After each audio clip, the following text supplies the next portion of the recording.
Very nice, very nice. Very nice, very nice. You want to give the class? Very nice. The truth is, whether you steal the afikomen or you don't steal the afikomen, the theme of stealing, quote unquote, seems to be quite connected to the night of Pesach. And I'll show you 3 other experiences on the night of Pesach that share a similar theme. Number 1, when the Jewish people leave Egypt, the way the Torah describes it in the opening of Parshas B'Shalach, which is read on Shvi Shal Pesach, is Vayihi B'Shalach Parei es ha'am, as Parei sent out the nation.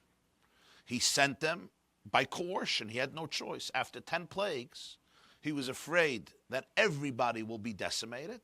In the middle of the night, after the plague of the firstborn of Makas Pcheres, where the firstborn Egyptians died, we all know he gets up in the middle of the night, he's looking for Moshe and Aaron, and he pleads, Kumu tzu'u mitoich ami, leave. That's why it's so startling when one continues to read those psukim in the beginning of Parshas B'Shalach. The pasuk says, and I'll quote it exactly, Vayugad lemelech Mitzrayim. It has been told to the king of Egypt. It's been reported to the Melech Mitzrayim, to the king of Egypt, which is of course Pharaoh. Ki borach ha'am, that the nation fled. The nation fled? The nation escaped? You told them to go.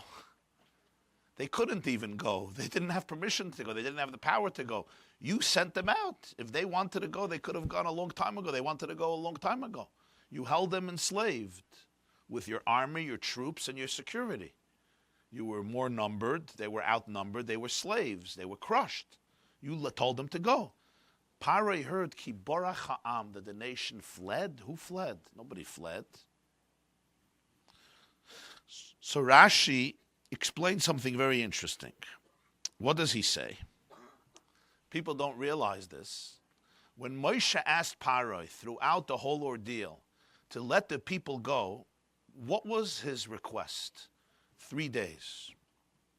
If you go through the conversations of Moshe and Pare, he says, give us a holiday, as they call it in Europe, a holiday for 3 days. That's what they asked for. He asked for. Pare disagreed even to that. Even 3-day vacation, he wouldn't allow the Jews to have. But that's what Moshe kept on asking for, 3 days. Pare didn't want. He did not want the slaves to go out even for a day. So that's fascinating. Moshe never told Pare we want to go and not come back. All he said is, allow us to go worship our God for 3 days. When finally the firstborn of the Egyptian males died on the night of Pesach suddenly, and Pare wakes up in the middle of the night, and he screams and pleads with Moshe, leave. His words are, Kumu tzu'u mitoich ami gam atem gam bnei Yisrael. Leave my nation, you and the children of Israel, uluchu ivdu es Hashem, and go serve God, kidaberchem, as you spoke. Of course, as you spoke. What does it mean, as you spoke? Meaning, I agree to what you asked for, which was 3 days. Chu kasher dibartem. So when the Jews left Egypt, they left with permission for 3 days. Suddenly, after 3 days, Pare hears they're not returning. This was a one-way exit. There's no U-turn here. So Pare heard, ki borach ha'am. They fled. They escaped. They deceived him. They told him for 3 days. After 3 days, they're not returning. That's the meaning. Pare heard they ran. Of course they ran. Because when they left, it was not on the conditions that he allowed them to leave. That's the story. But now let's think for a moment about this. Why did the Jews have to do it in such a mischievous way? Moshe could have told Pare in the middle of the night. Pare said, out! Moshe said, but it's not going to be for 3 days. It's going to be forever. And what do you think Pare would have said? He had no choice at this point. When he saw that the firstborn were dead, he had no choice. To put it differently, if he would have had a choice at this point, would have he allowed them to go even for 3 days? No. After 9 plagues, he didn't allow them to go for 3 days. This guy was a stubborn fellow. This guy was really obstinate. So if it was up to him, he wouldn't have allowed even 3 days. The reason he broke now was because he broke. He couldn't deal with it anymore. As the Pasuk says, Ein bayis asher ein sham meis. Pharaoh discovered that there's no home without a corpse. The whole Egypt was on fire. Everybody was hollering and screaming in the middle of the night. As Chazal say, Pharaoh himself was a firstborn, was a bchor, so he was frightened for his own life. And he realized, at this point, the God of the Hebrews has really taken it to an extreme. The water becoming blood mela. You'll buy spring water from the Jews. Frogs, okay, he got rid of the frogs. And the lice and the animal, he got rid of everything. But now, death. What is he going to do now? Every bchor died. So this broke Pharaoh. He had no choice. Once he had no choice, Moshe could have told him the truth. Moshe could have said, Pharaoh leh. I don't know how you say that. Pharaoh. Let's stick to Pharaoh. Didn't work. Pharaoh, my dear step-grandfather. He raised him. We're out, and we're not coming back. It's not going to be 3 days. And what would have Pharaoh said? Please, please come up. We're not. You have tortured us. You have enslaved us. Bye-bye, Charlie. Have a good life. We will not see you again. Maybe we'll send a postcard. That's what he should have said. And what would have Pharaoh said? Go, just go. But he didn't do that. Instead, he deceived Pharaoh. What's deception called in Hebrew? Anybody knows? When you deceive somebody's mind, when you give them, when you present misinformation. You say one thing and you mean one thing. Anybody know mean something else? You know the term? Gnevas das. What does gnevas das mean? Stealing somebody's mind. I can steal something physically. I can steal your watch. I can steal your ring. I can steal your wallet. I can steal your mind. Gnevas das. Moshe Rabbeinu deceived Pharaoh. He was not fully honest. But why? I understand if you have no choice, you need to save people's lives. You could do whatever you want. You're allowed to lie to save people's lives. But here, you didn't have to do it that way. You didn't have to do it in a crooked way. You could have been very honest, very upfront, because Pharaoh at this point was really at his wit's end, and he had no choice. He would have agreed to anything. Remember, if it was up to him, he would have not agreed to anything. At this point, he only agreed because he was broken. He would have agreed to everything. It almost looks like, not almost, it looks like that the leaving of Mitzrayim had to come about through deception. It couldn't come about through a straightforward fashion. Just coming to Pharaoh and saying, we're out, we're leaving, we're never coming back. It was nice knowing you or horrible knowing you. Sei gesund. That would have not worked. He had to fool Pharaoh. He had to make Pharaoh think that they're leaving only for a few days, and Pharaoh had to say, whoops, they ran. Why did it have to be this way? As me kan gehen gleich, was darf man gehen krumm? You know how to translate that? If you could go straight, why go crooked? Even if your employer is a disaster, a moral failure, a crook, a lowlife, in this case, a despicable, wicked man, tell him the truth. Why steep down to his level of crookedness and make up stories? Good question, no? Why did Moshe have to do this? Moshe is called Emes. Moshe Emes, v'terase Emes. I understand again, if it was to save the Jewish lives, you could say anything.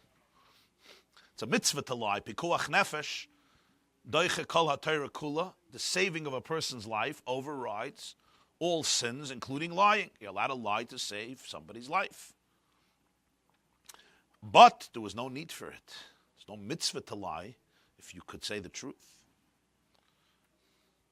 So here again, the night of Pesach is associated with what? With stealing. With deception. Gnevas das. But there was something else on the night of Pesach, which you pointed out. What else happened on the night of Pesach in Jewish history? For this we have to go back a few hundred years. It says in Pirkei de Rebbe Lezer, Perek Lamed Beis, that the night of Pesach something happened unique in the early stages of Jewish history back in Parshas Toldos. Anybody remembers what that is? Yeah. Yaakov stole something. He stole the blessings from his brother.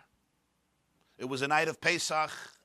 It says in Pirkei de Rebbe Lezer that Yitzchak summoned Esav and told him tonight is the night of Pesach.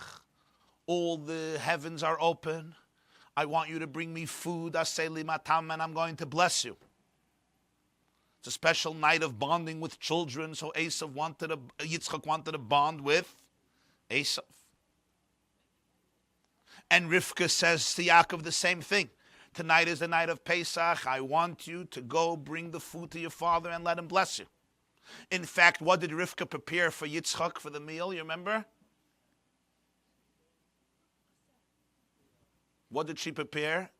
I'll give you a hint. Do you hear the voices outside? What did Rivka prepare that night? Shnei Gdoye Izim. You don't know. What do you say? 2 goats. 2 goats. Doesn't say the carbon Pesach.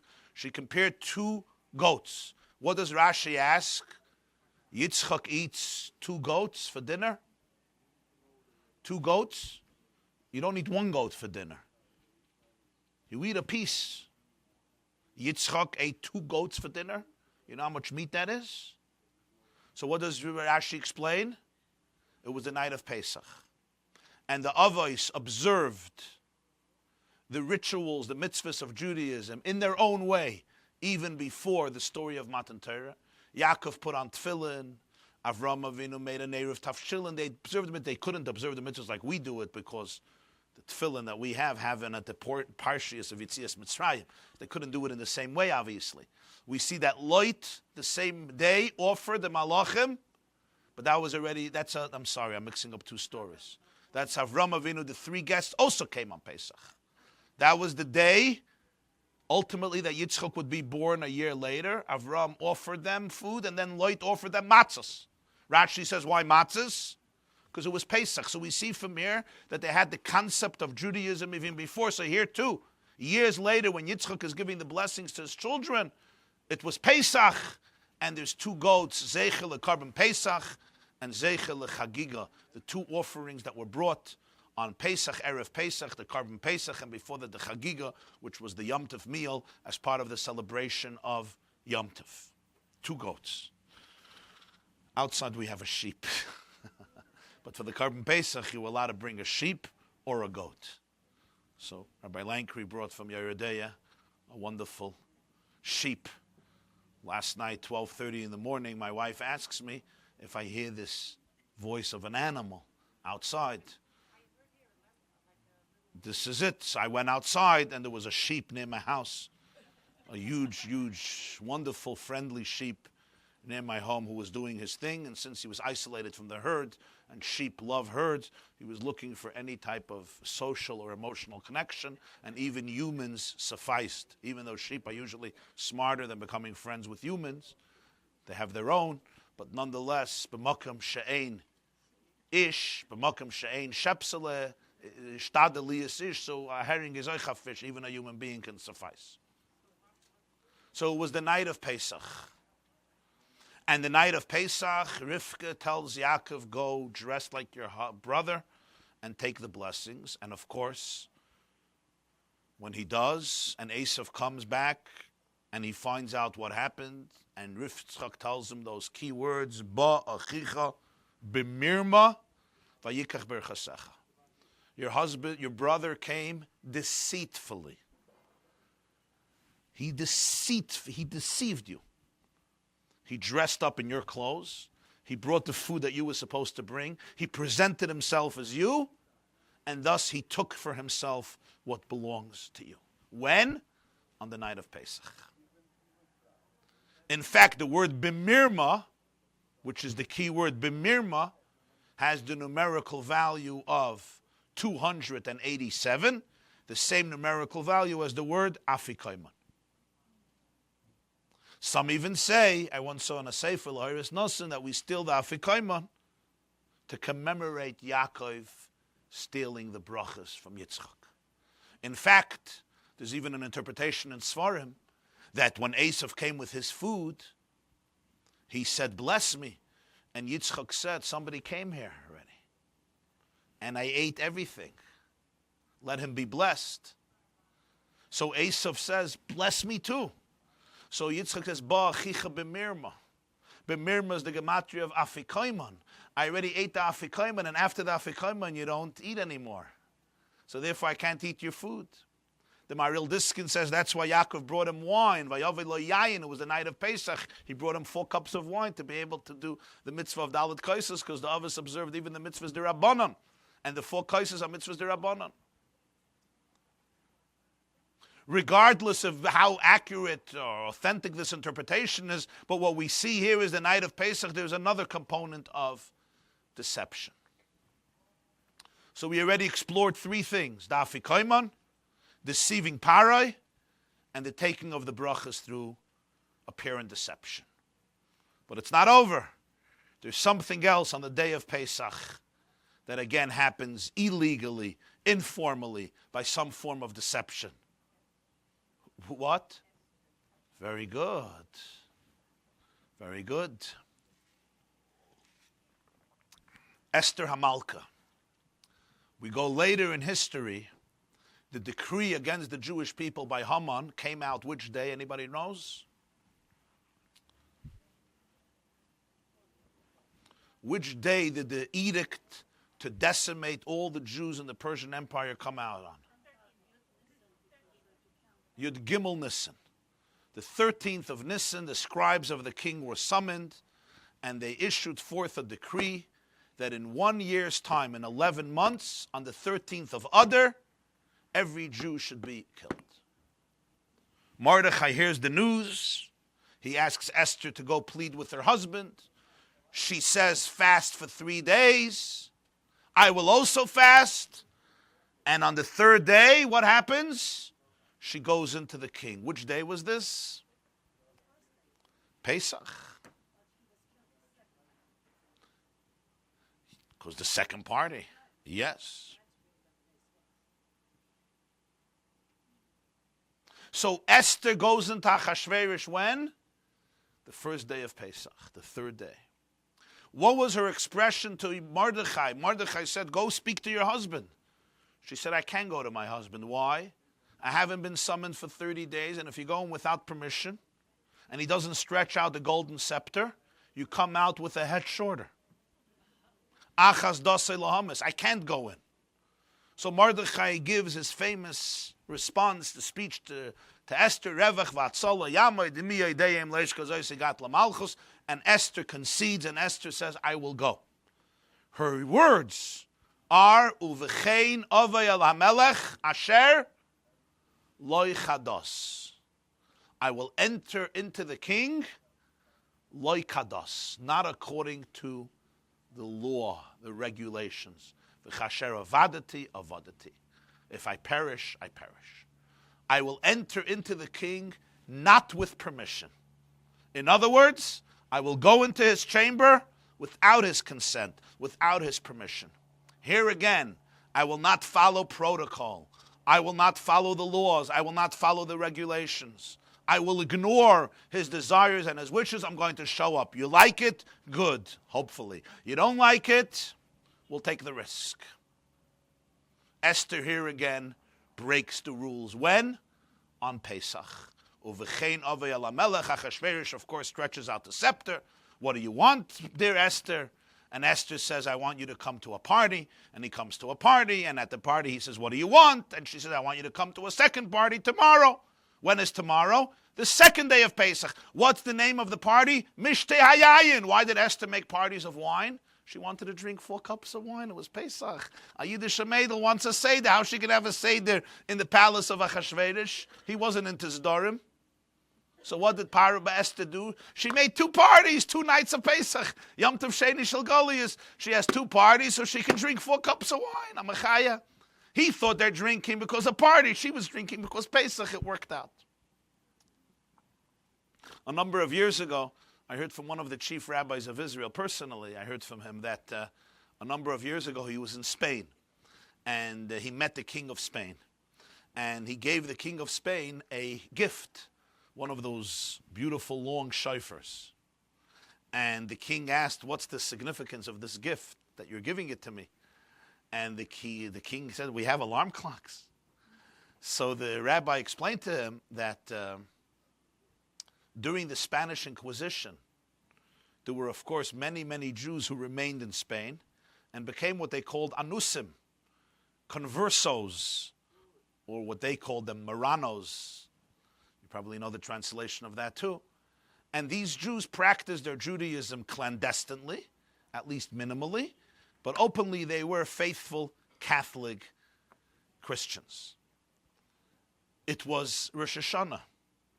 And some of the Jews in Spain were extremely influential. They had key positions in finance.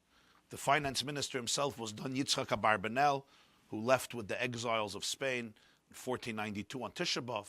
But Jews had key positions in various components of Spanish culture and life, including musicians.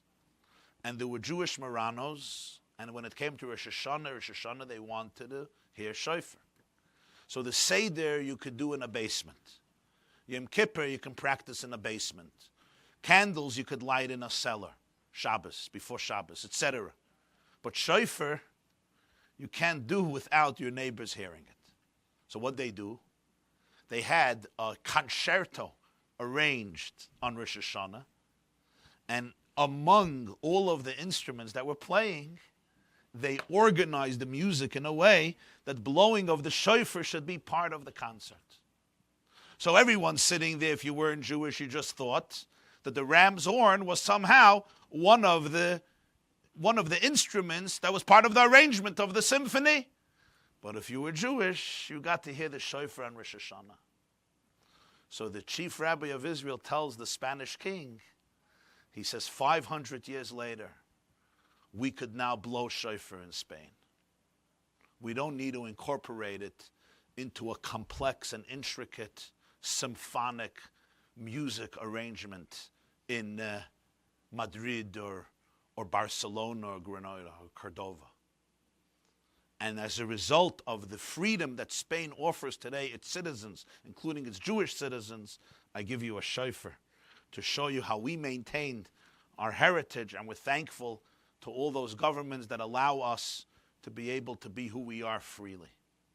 So Esther at that point couldn't just drink 4 cups of wine and say, I'm in the mood of 4 cups of wine. Chashver says, excuse me, Esther, you need AA. Well, he wouldn't have said that because by him drinking was part of the norm. So Esther had 2 parties. So Yaakov brings Yitzchak Avinu wine, Vayavel lo yayin vayesht. Esther makes a second party on the second day of Pesach. It wasn't mamish a night seder, it was a day seder. Okay, really the Dalet Kaisos is at night. But the concept is there's a mishteh hayayin. And at the second seder or the second feast, that's when she spills the beans about who she is. She's Jewish. And ultimately Haman is hung that second day of Pesach, Tezayin Nissan, which is why it says in Halacha that at the second day of Pesach, there's something called Mishteh Esther. It's brought in Poskim to add something to the meal, to eat something special at the meal, in order to commemorate the feast of Esther. How did Esther get into Achashverosh? Ashaloi Chadas. She also deceived him. She deceived him in the sense, I don't mean she deceived him, she just comes in without permission. She broke the rules, she broke the regulations. Why is it that the night of Pesach is so associated with deception? Some people have the minhag to steal the afikomen. Moshe Rabbeinu deceived and stole Paro's mind. Yaakov Avinu came and stole, so to speak, the blessings. And Esther comes in on Pesach also, asher lo kadas, not according to the structure.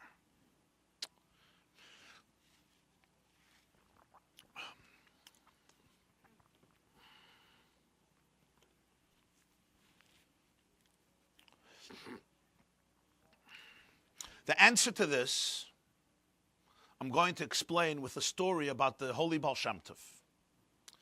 The Baal Shem Tov had once a situation where a mother came to him and asked him to pray for one of her children who was deathly ill.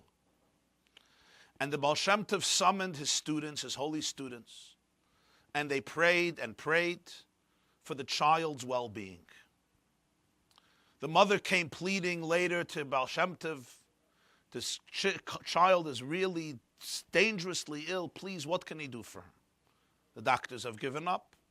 So the Baal Shem Tov asks his Gabbai to go to the marketplace and summon what we call the Shtat Ganovim. Shtat Ganovim means in every community, self-respecting community, there are people who are thieves. That's what they do. Everybody knows. It's called the Shtat Ganovim, city thieves.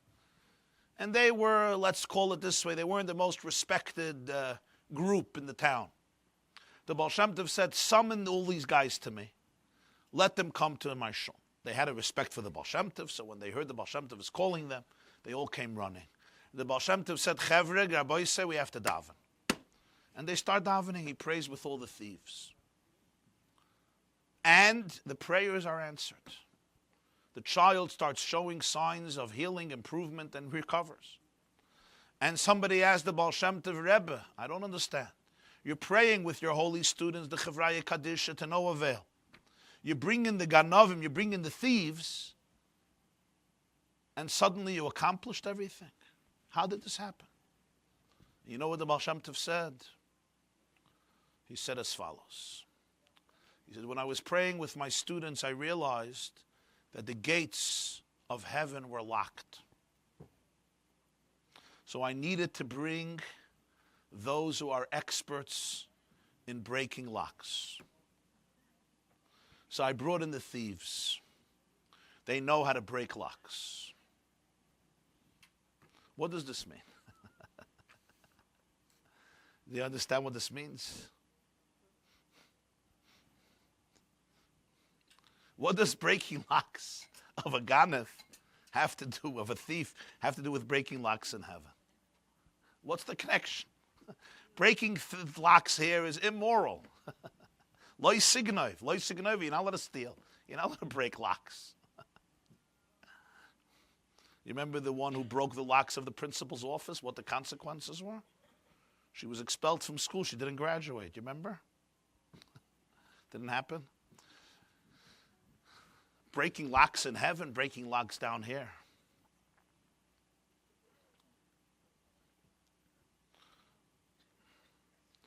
When somebody is a thief and breaks locks down here, there's two components. There's what they're doing, and there's the energy behind what they're doing. And you can't confuse the two.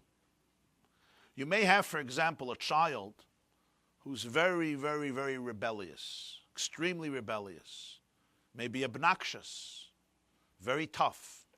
You could look at the outer layer, at the inner layer.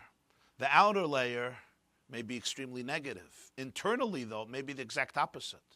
This child may have much more energy, much more creativity, much more wisdom than others. They just doesn't have a healthy outlet in which to harness the creativity. As I told you once, what would have happened to Mozart if he grew up in a home without a piano? The genius would have come out somewhere, but it would have not been in music. When you have a little Mozart who doesn't have a piano, the tragedy becomes that this tremendous genius and creativity needs somewhere to come out. So where does it come out? It comes out in breaking locks. The solution is not to tell them to stop breaking locks. The solution is to teach them how to break heavenly locks instead of earthy locks. To teach them how to change the world rather than how to destroy the world. To teach people their power to be able to transcend limitations in a productive way rather than transcend limitations in a destructive way.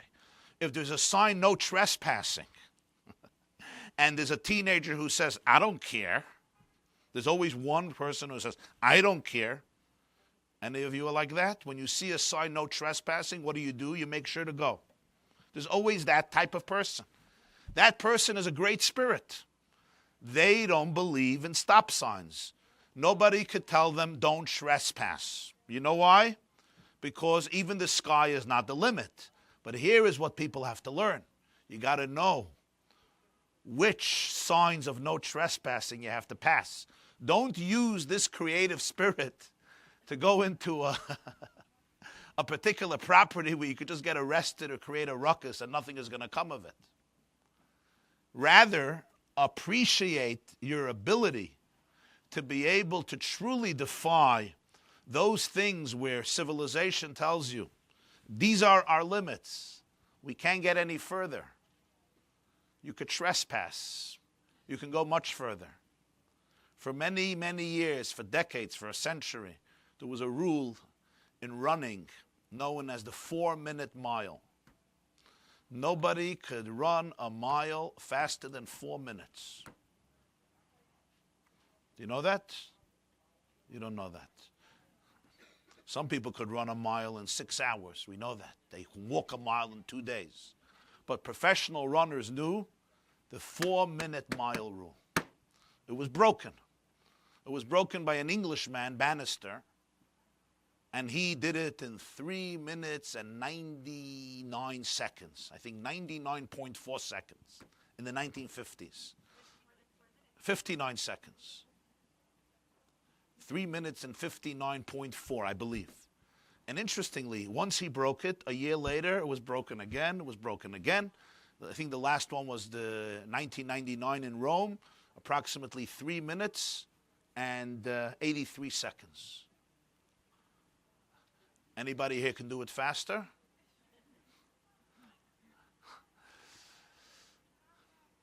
How did he break? For 100 years, everybody knew you can't run faster than a mile in 4 minutes. He broke it. He broke it by just a second, but he broke it. And you know what they learned? They learned that nobody ever sent him the memo. Nobody ever told him that you can't. In life, there are what we call self-fulfilling prophecies. If the whole world says you can't run faster than this, I can't. Of course I can't. And then I really can't, because I tell myself I can't. Nobody ever told him you can't. And you know what? He did. And once he did, he created a paradigm shift. You can. It's not true that you can't. Oh, you can? We will. And so, as the years progressed, literally, the limit became smaller and smaller and smaller. So there are two types of trespassings in life. There's the sign, no trespassing, private property, alarm clock, dogs, the firemen will be called, the police will be called. That's one type, and that we advise against. Or no trespassing because it's a dangerous territory and a person could fall off into an abyss, chas v'shalom. We advise against. That's when it comes to breaking earthly locks.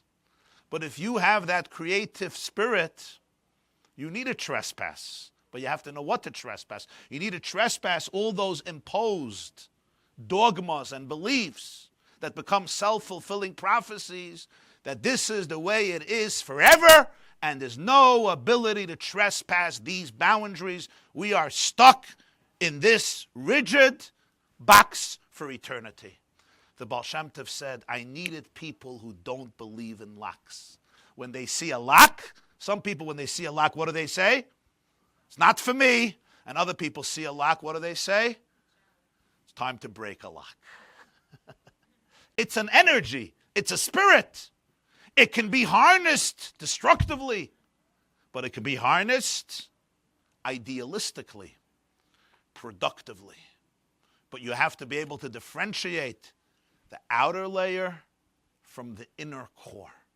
The outlet may sometimes be less than productive. The energy, the vitality, the force behind it is incredibly, incredibly powerful. And to crush it and stifle it and destroy it is actually doing a disservice to the person, to yourself, and to the world, and even to God. I saw in one of the writings of Rav Kook, he says that when you have a child who exaggerates, some people have a proclivity to exaggerate. You know what I'm talking about? Whatever, when they tell a story, it's never the way it happened. They just have this tendency, they can't they can't portray things accurately. Some people have this proclivity, they exaggerate, they dramatize, they lie.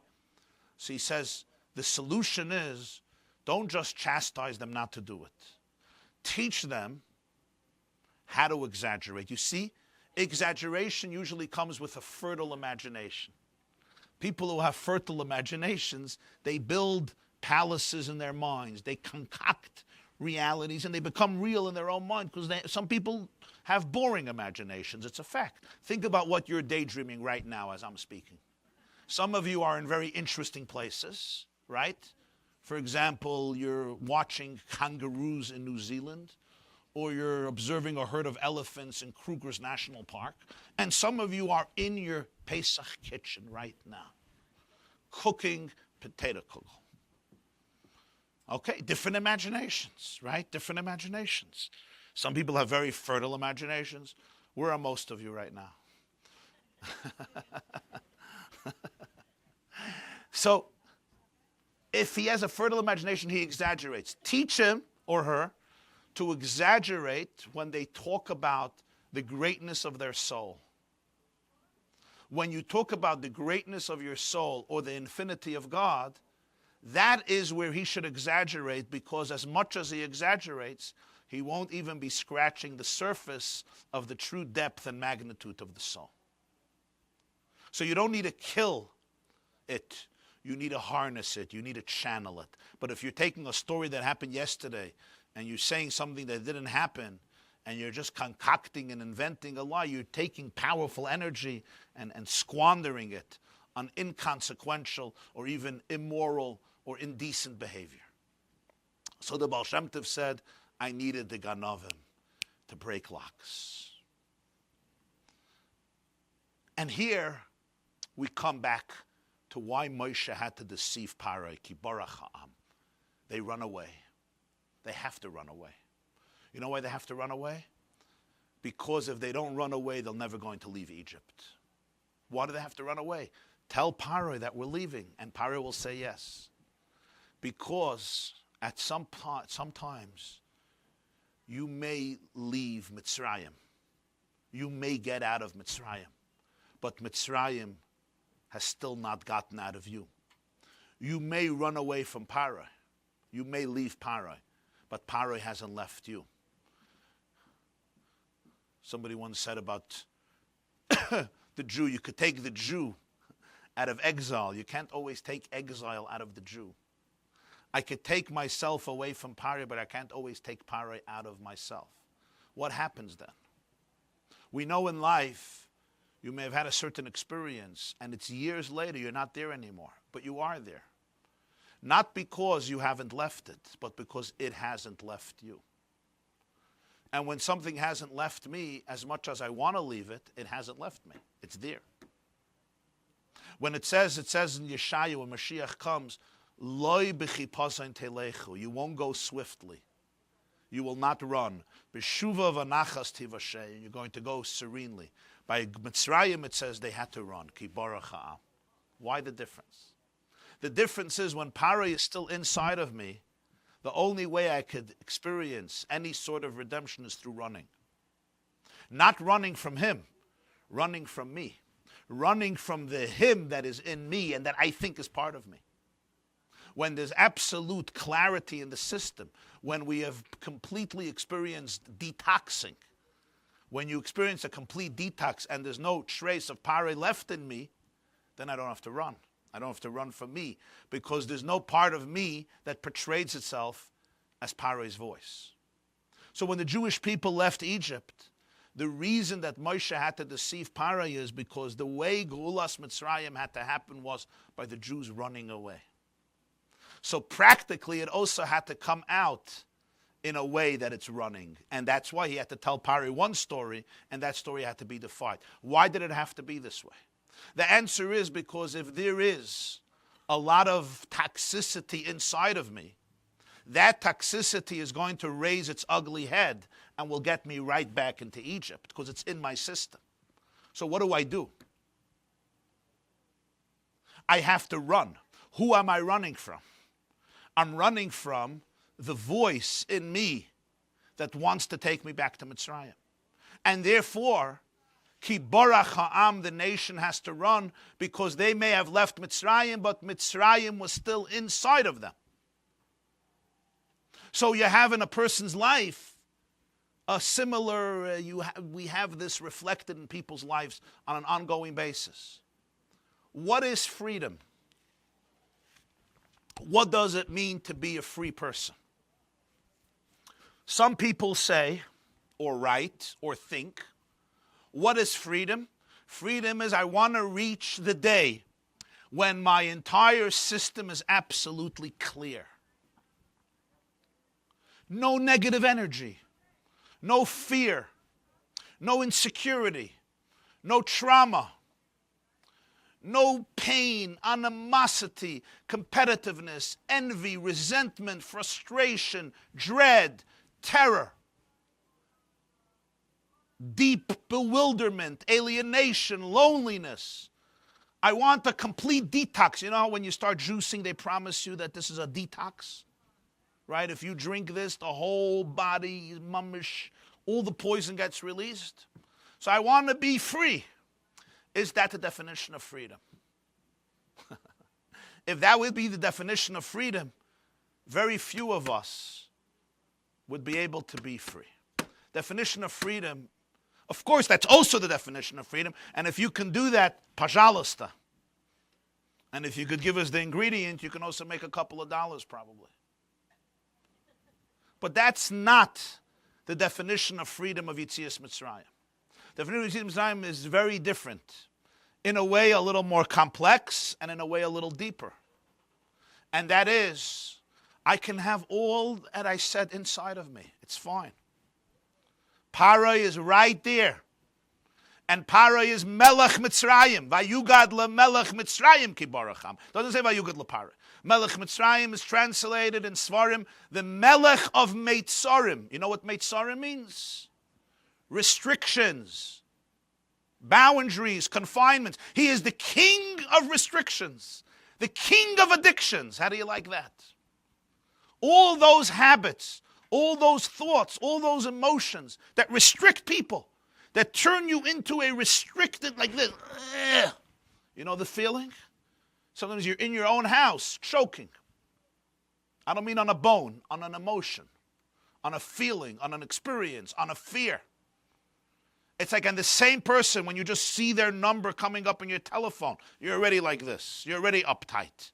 You're already fight or flight. Melech Mitzrayim is the king of this. The king of all restrictions.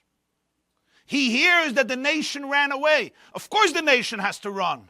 You know why? Because those Mitzrayims are in the people. So it can all be there. Para is alive and well in me. And therefore there is the voice that says, let me give an example of a relation, of marriage, since that usually works. I don't know why, but it sometimes works. Perhaps present company excluded from this example, but maybe one or two will relate to it sometime in the future, or maybe 20 years ago. We often, I'm just going to give one example, but everyone can give their own examples in their own life. You could think about it, take a moment of silence or 2 moments of silence and think about it now or later at the Seder or whatever, all the other front preparations for your own Yetzias Mitzrayim. But often in marriages, not often, always, we define the other spouse in a certain way based on our own perceptions, on their behaviors, and how we perceive their behaviors. And the two are not the same. I may read you and put you into a certain frame that is not really a reflection of reality, or not a complete reflection of reality. Which means if I was talking to the other person, I would hear a very different story and a very different experience. And one of the most beautiful and challenging things of a good marriage is to be able to bridge the two perceptions of reality. Which doesn't mean that I start agreeing with your perception. It just means I start seeing your perception. Well, what happens if people have been entrenched in a certain habit for many years? This is how I see my spouse. This is how I see my wife. This is how I see my husband. This is how I see my brother, my sister, my friend, my colleague, my employer, my employee, my tati, my mommy, whoever it is. In a marriage, of course, it's more accentuated because, 24 hours on each other's heads. But the concept is in all relationships. How do you liberate yourself from that? As you mature, you grow up, and you don't want to live in those restricted, rigid boxes where you're always judging the person from a particular experience and perception and always responding in the same way. You can't necessarily get rid of it. But what you can do and what you must do is identify it. And the moment you identify it, you can choose to escape from it. Not get rid of it, because it will be running after you. You only have to run from something if it's chasing you. If something is not chasing you, you don't have to run. I run from a dog if it's chasing me. I run from an emotion if it's pursuing me. I run from a feeling if it's running after me. If it's not running after me, I don't have to run. I could walk. If you're chasing me and I'm afraid you're going to catch up to me and hold me hostage, I have to run. The Jews had to run from Egypt. They couldn't go with permission. It had to come in a way of running. You know why? Because when do you have to run from something? If it's chasing you. And if you don't run, what's going to happen? It's going to catch up to you. And what happens if it catches up to you? It's going to take you hostage. So it represents that there's something in me that's chasing me.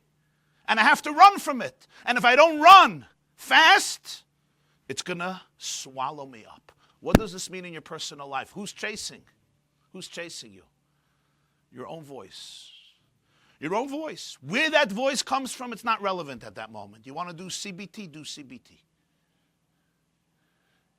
You want to do psychoanalysis, do psychoanalysis. It's not so relevant where that voice is coming from. What's relevant is that it's Pharaoh's voice. It's Mitzrayim's voice. It's the voice of restriction.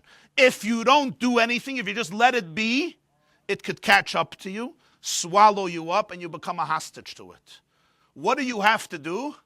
One thing.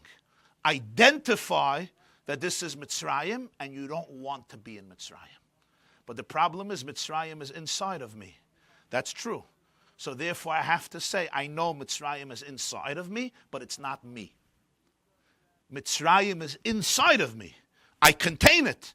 In the cholent of my personality, that works, there is a being called Mitzrayim.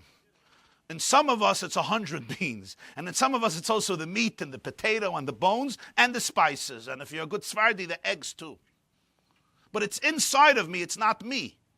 But if I don't run from it, meaning if I just let it be, it could make itself as me and take me hostage and there's nothing left. So I have to identify, this is Mitzrayim talking again. Here's the soundtrack. You know when a CD is scratched? Here is the soundtrack of Mitzrayim. Okay, Parai, Shalom Aleichem, Bruchim Abayim, you're here. But I'm going to choose to go this way out of Mitzrayim and not this way into Mitzrayim.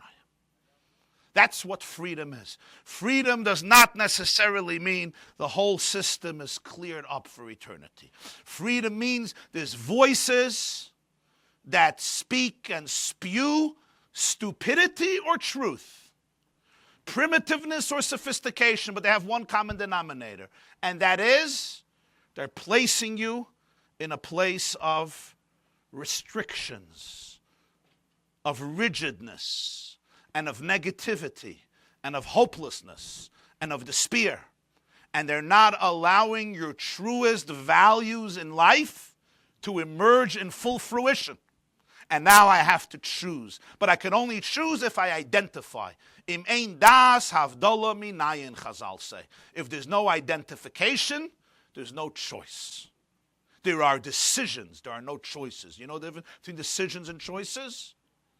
If there's oranges and apples on the table, I make a decision. Do I take an orange? Do I take an apple? If there's chicken or steak, you can choose between chicken and steak. If there's a California and Alaska, a spicy tuna, a spicy salmon, you decide if you're going to eat the spicy salmon or the spicy tuna or the plain tuna. If there's orange juice and water, you're going to choose between the orange juice and water or the Coke and the Pepsi.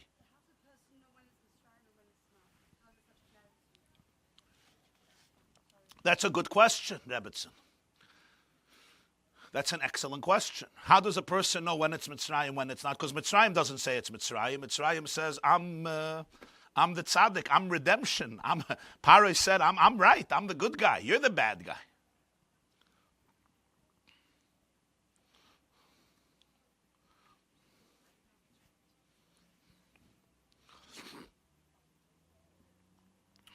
The answer is one. Anything that restricts you, meaning it locks you up and takes you away, it holds you hostage and takes you away from what are your truest and deepest values in life. Now, sometimes that is hard to ascertain. What are your core values in life? One practical way of doing it is, if somebody is 99 years old, and I give you a list of 2 possible lives you have lived. You could have done this, or you could have done that. Which choices would have you been proud of, and which you would say, you know what, it was an impulsive mistake. A guy comes to me and he says he hates his marriage, he hates family life, he hates responsibility, he wants to get divorced, he wants to become a biker and bike the planet. And not over the Atlantic, but over the Pacific, but wherever he could bike. He wants to go to New Zealand for 6 months. He wants to go to Japan for 8 months. He wants to go to Thailand. He wants to go to Tibet. He wants to go to India. He wants to explore the world. Europe, Africa, South America, Antarctica. He wants to become an explorer in Antarctica. Well, he's going to take all of his kids, make a yeshiva in Antarctica. Okay? What do we do there? He says, this is his passion. What would you tell him? Huh? If you were his wife, what would you tell him? Really? That's what you would say with 7 kids? I'm not sure you would say that. Torah values may be your values, but he doesn't think it's his values. So what would you say? You tell him to call me? What would you tell him? I'm not going to give you an answer. It's a complicated question, and I'm not a therapist. However, one place to begin is ask him, right? You're 99 years old. You're in a very happy retirement room in Palm Beach. You're sitting on a porch near the ocean, off the ocean, or in the Riviera, or in southern France, or wherever it is, and you're sitting and you're looking back at your life. And you could say there were 2 choices.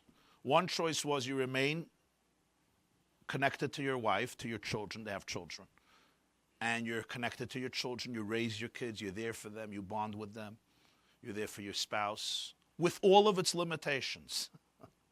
Raising children is a domesticated experience. Highly domesticated experience. Most questions revolve around, why did he get a Slurpee and not me? That's basically often what the deep theological questions revolve around. That's one choice. Or the other choice was you said goodbye to them, and maybe you sent a check every month, but you were biking in New Zealand, and you explored nature uninhibitedly. When you're 99, which choice would make your heart swell from real fulfillment and joy? Now, you have to be ready for him to say biking. That may be an option.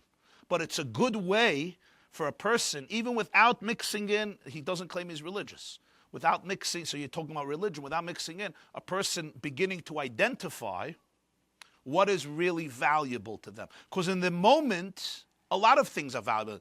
In the moment when I'm angry and upset and exhausted, I just want to run away, which I get. We all have that. But that's not your value. It's the emotion of the moment. You understand what I'm saying? Now, it happens to be that when one explores Yiddishkeit in a deeper way, right, one appreciates the fact, and this is one of the foundations of the Baal Shem Tov's teachings, that in your deepest core, you will find that the ultimate value of a human being is to be a conduit for reality. And reality is infinity. But that's a process. It's a deep process. Did you understand what I just said? Okay, I don't want to get off here. Over this is important stuff here. This is the DNA of spiritual life. So that's where you begin to identify it. So let's take a more domesticated example.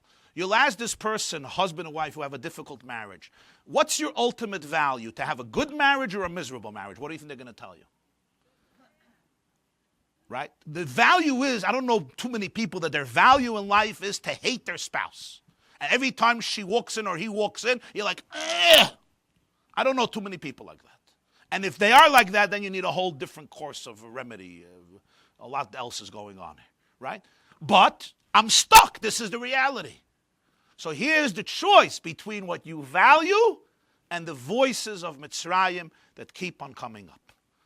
And it's not true this is true with teenagers. At every stage of life, there is the voice of Pharaoh. And the voice of Pharaoh chases you. It doesn't go away. That's why you have to run. Run doesn't mean physically go away from it. It's inside. It's not going anywhere. Run means conceptually you say, there's Pharaoh and there's me. And I'm choosing to go this way instead of this way. So that voice that says, but look at him, look at her, look at me, look at them, look what they said. Thank you, Pharaoh. I got it. You've been saying this for 29 years, for 39 years, for 69 years, for 109 years, for 3,000 years. But I'm free today. Part of being free is I don't only make decisions between sushi and sashimi, not to underestimate the value of that decision, salmon or Chilean sea bass, but I also make choices.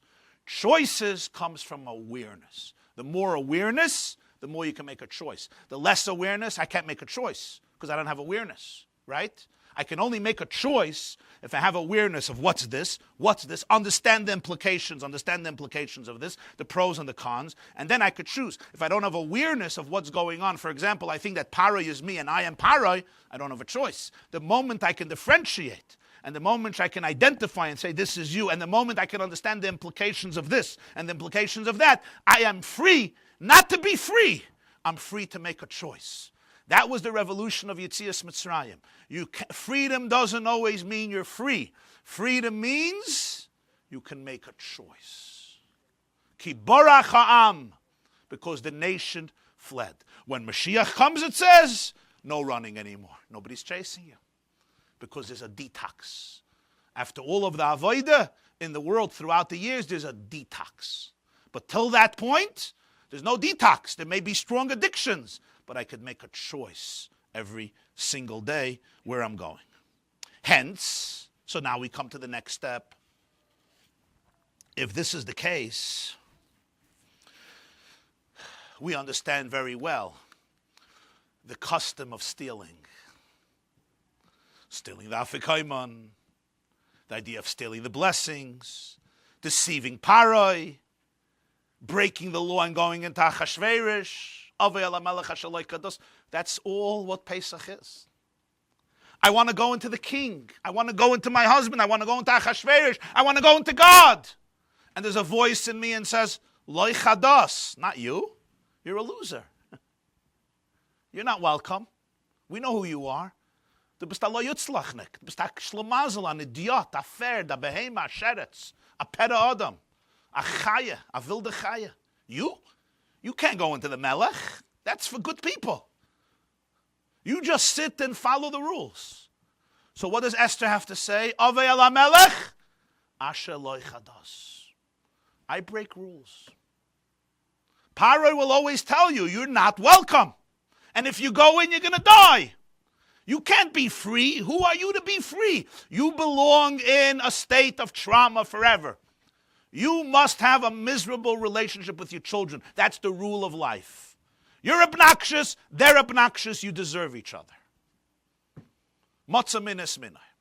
Your marriage has to be on the rocks. It's just the way it is. Your mother's marriage was on the rocks. Your Bubba's marriage was on the rocks. Your Elta Bubba's Bubba was on the rocks. Your Elta Bubba was on the rocks, all the way to Chava and the snake. The only difference is your Elta Bubba repressed it, your Bubba repressed it, your mother repressed it, and you can't deal with emotional constipation anymore. You're living in New York in 2018. But of course it got to be on the rocks. That's the only difference. We make peace with exile. We make peace with dysfunction. Dysfunction there is. Exile there is. And it's chasing you. It's inside of you. But don't make peace with it. Run away. Identify it and choose a different voice. Choose the voice of redemption. Choose the voice of wholesomeness. Choose the voice of geula. Choose the voice of holiness. Choose the voice of love, of closeness, of attachment. Choose the voice that will nourish your truest and deepest values in life, which, as I said before, the ultimate and deepest values of a person is always to be a channel for infinity, to be a channel for the divine, to be a channel for Ein Sof, Ein Oid Milvadai. It's a journey, but that's where it goes. So, the night of Pesach, a person sits down by the Seder, and there's always expectations. You know, with Jews, the expectations drive them mad. I got an email from a lady, and she writes to me, she's a Balas Tshuva for 42 years. That's a couple of years. And she says when she came to Judaism, they taught her that everything is in the Seder. You know what they say in Hebrew? Hakol beseder. They said, Hakol beseder. Alles is in the Seder. All the hashpahs, brachas, yeshuas, nechamas, everything, all the experiences. You could shep infinite treasures. Every Seder is a lottery of $339 billion plus. That's what they taught her. And she tells me, 42 years, I don't feel anything. Comes the Seder, I sit and I'm like, when are we getting this over with? And who's cleaning the house tonight after Shulchan Aruch? I don't have patience for Eliyahu. I don't even have patience for Para. I just don't got patience. And she says, 42 years, I feel like a Jewish failure. That's how Jews work. It's called guilt. If you don't feel guilty, you blame yourself. And if you don't feel inspiration, you blame yourself even more. And if you don't feel guilty over the fact that you don't feel guilty, now you really feel guilty. Because that means you're so bad, you don't even feel guilty. That, in other words, you're chilling out, you're relaxed. Ooh, are you evil? If you're relaxed, knowing who you are, you must be the worst of the worst, as your mother-in-law has said a few times. Just joking. People mach sich meshige for no reason.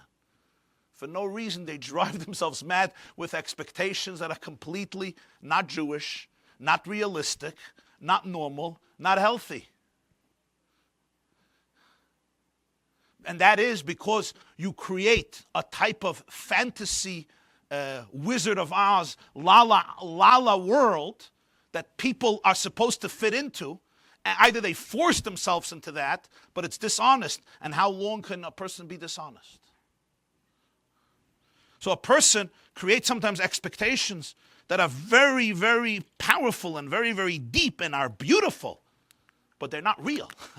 Yitzias Mitzrayim means wherever you are right now, God says, come. Let me hold your hand and we're going to become free where you are. Wherever you are, I'm here with you. That's pshat biyod chazaka. What's yod chazaka? God was doing weights to build his biceps. Biyod chazaka. What's this biyod chazaka? I'll tell you what yod chazaka is. If I have to stretch out my hand, my arm, and pick up this cup, it wasn't hard. But what happens if this cup is in the abyss? And I have to really stretch. And what if it's so heavy, all of gravity is pulling it down? Oh, I need a yod chazak. God says, wherever you are, don't worry. My arm is strong enough. Don't worry. You don't have to be anything else or anywhere. Wherever you are from this place, right now, right here, where your moods are, where your emotions are, where your experiences are, we're going to go to freedom together. And that doesn't mean there's no para. It means para is chasing and saying, you don't deserve to be free. Who are you to be gorgeous? Who are you to be successful? Who are you to be happy? Who am I to be powerful? Who am I to be wholesome? Who am I to have an awesome marriage, an awesome relationship? Who am I to have an impact? Who am I to have influence? Who am I? There's always that voice. And you have to look at that voice and say, thank you, Pharaoh, you're a wonderful backseat driver. But thank God I'm holding on to the steering wheel. Who am I? I'm a princess of God. I'm a daughter of the divine. I'm an ambassador of love, light, and hope. I'm a channel of infinity in this world. That's who I am. And Pharaoh says, what? You're a victim. You're a trauma victim. You're an abused soul. You're a sick person. Look how much cheesecake you ate today. Look at you. You can't even get yourself to do a little exercise. Even a walk around the corner, you have an excuse not to do it. How long were you on the phone last night? What do you mean? We know who you are. You're a slave of slaves. And you look up and you say, you're right. Let me go get cheesecake. Kosher Pesach. That's what happens. But if you can identify, that's the beginning of freedom. Identification. That's why questions in the Seder are so important. Questions create identification. When you can identify, you can make choices. Without questions, there's no identification. That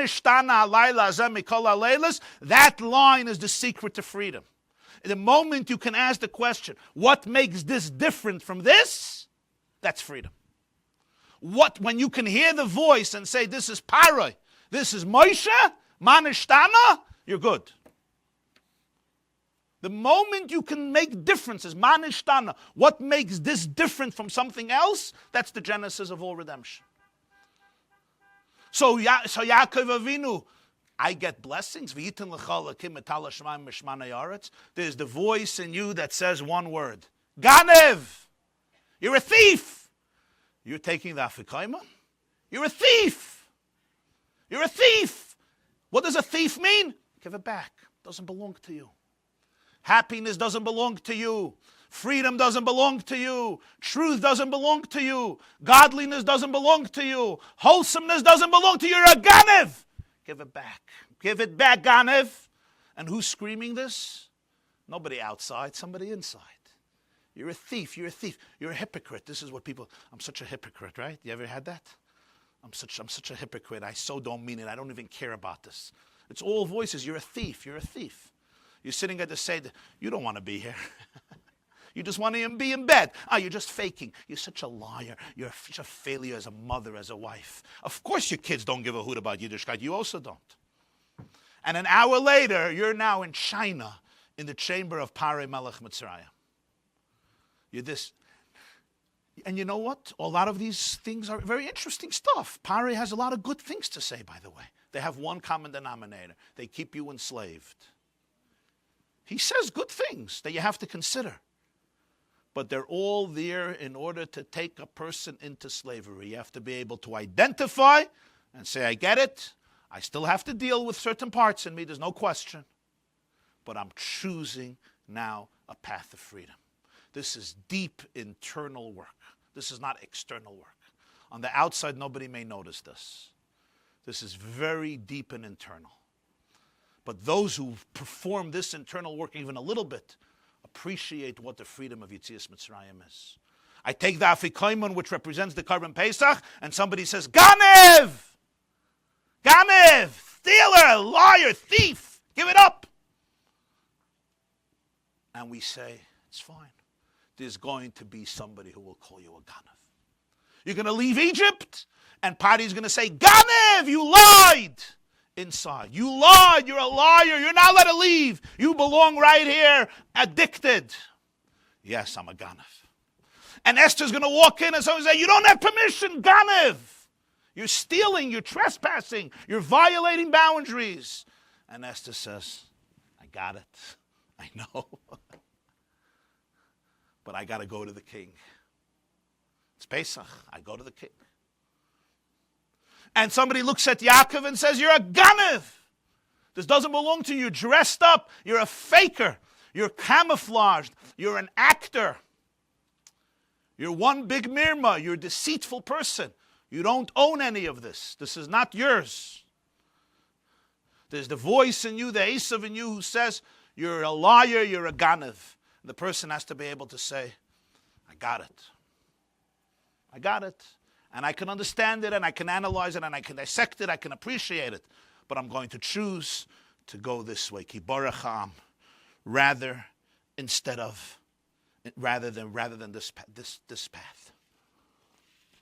So when they asked the Baal Shem Tov, why did you gather these people to pray? He says, I needed people who know how to break locks.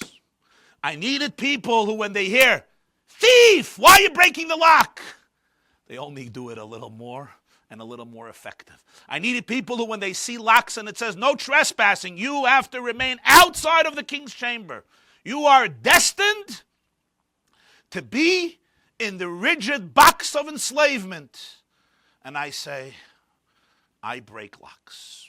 On the night of Pesach, a Jew breaks locks.